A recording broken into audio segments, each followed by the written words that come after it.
Waalaikumsalam warahmatullahi wabarakatuh. Segala puji bagi Allah yang telah melimpahkan rahmat serta hidayahnya, dan sholawat serta salam tak lupa kita haturkan kepada junjungan Nabi kita Nabi Muhammad SAW. Pada kesempatan kali ini izinkan kami dari kelompok 5 mata kuliah pemahaman peserta didik dan pembelajaran hendak mempresentasikan hasil diskusi kami tentang analisis 4 kelompok anak di kelas Pak Tony. Pada kesempatan kali ini saya tidak sendirian. Dalam kelompok ini ada saya Ismail Abrori sebagai moderator dan juga pemateri 1, Ratna Dewi Wulandari, pemateri 2, Amanda Nur Fadilah, pemateri 3, Laila Nuriyah Rahmawati, dan pemateri 4. Gartik Srian. Dengan begitu izinkan kami memaparkan materi yang kami selesai diskusikan. Silakan untuk pemateri 1. Baik, terima kasih untuk moderator atas kesempatannya. Di sini saya akan menyampaikan untuk karakteristik siswa yang bernama Adi. Adi memiliki karakteristik yang empatik. Nah, yang pertama, Adi anak yang selalu memastikan kesejahteraan emosional orang di sekitarnya. Kemudian, pintar bergaul dan peduli kepada teman-temannya. Terakhir, kemampuan sosial tinggi, suka diskusi, tetapi kemampuan akademiknya biasa saja. Untuk teori perkembangan Adi, ada teori fisik atau Gabbard atau Malina. Adi dapat menggunakan energinya untuk bergerak aktif sebagai koordinator. Kemudian teori sosial Vygotsky, kemampuan sosial tinggi yang Adi miliki dapat diarahkan untuk diskusi kerja kelompok. Kemudian teori emosional Erikson, peran Adi sebagai koordinator kelompok untuk membangun rasa mampu dan mendapatkan pengakuan sosial. Teori yang terakhir adalah teori yang dimiliki Adi, teori moral atau Holbrook dan Gilligan, mengubah motivasi penerimaan sosial menjadi sebuah tanggung jawab moral. Kemudian untuk strategi pembelajaran yang bisa diterapkan kepada murid yang bernama Adi adalah strategi pembelajaran berdiferensiasi.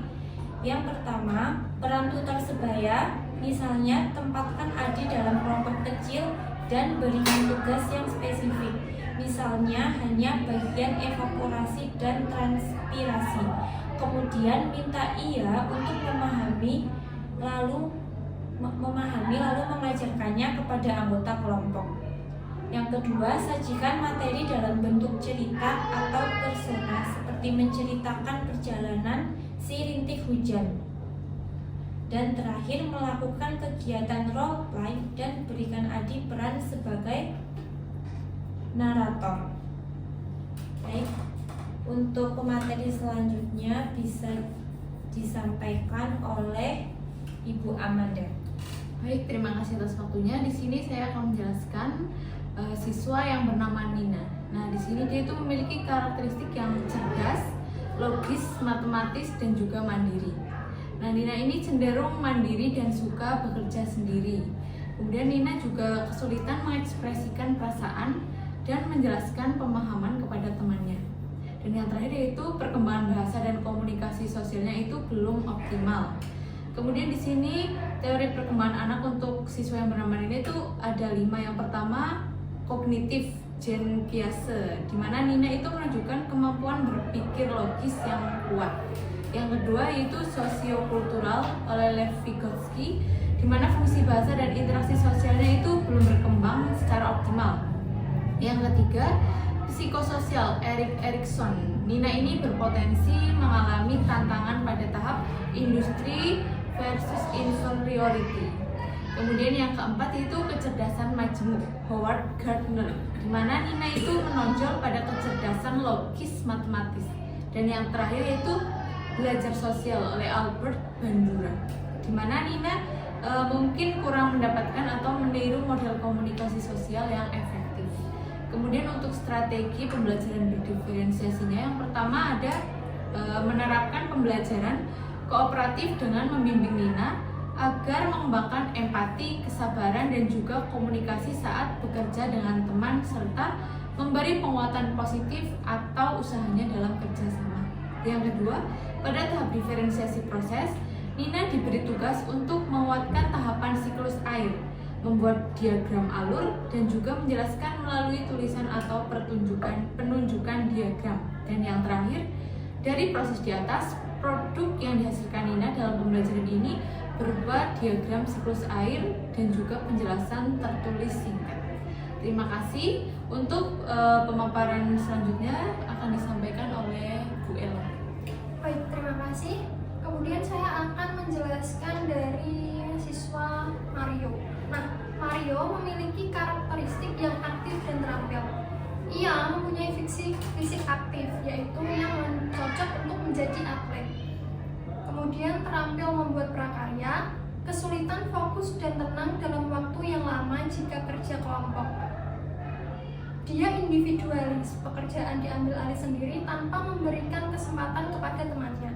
Kemudian ada beberapa teori perkembangan anak. Yang pertama, teori kognitif Jean Piaget, pelaksanaan pembelajaran melalui eksperimen fisik dan praktik langsung, sehingga mampu memahami konsep abstrak. Yang kedua, teori emosional Erik Erikson, memberikan afirmasi positif untuk menghargai keberhasilan sekaligus mengajarkan kontrol diri. Memberikan afirmasi positif untuk menghargai keberhasilan sekaligus mengajarkan kontrol diri. Yang ketiga adalah teori moral Kohlberg dan Gilligan, memanfaatkan motorik kasar yang matang dan energi besar melalui aktivitas praktik langsung. Kemudian yang terakhir adalah teori sosial Vygotsky, membimbing saat kerja kelompok dengan pembagian tugas yang jelas agar mengembangkan kemampuan sosialnya secara bertahap. Selanjutnya ada strategi pembelajaran berdiferensiasi.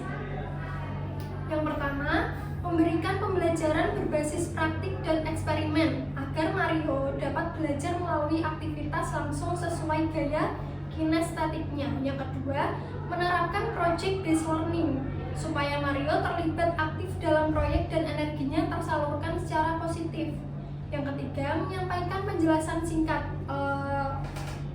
sekitar 5-10 menit, lalu segera dilanjutkan dengan kegiatan praktik agar ia tidak kehilangan fokus.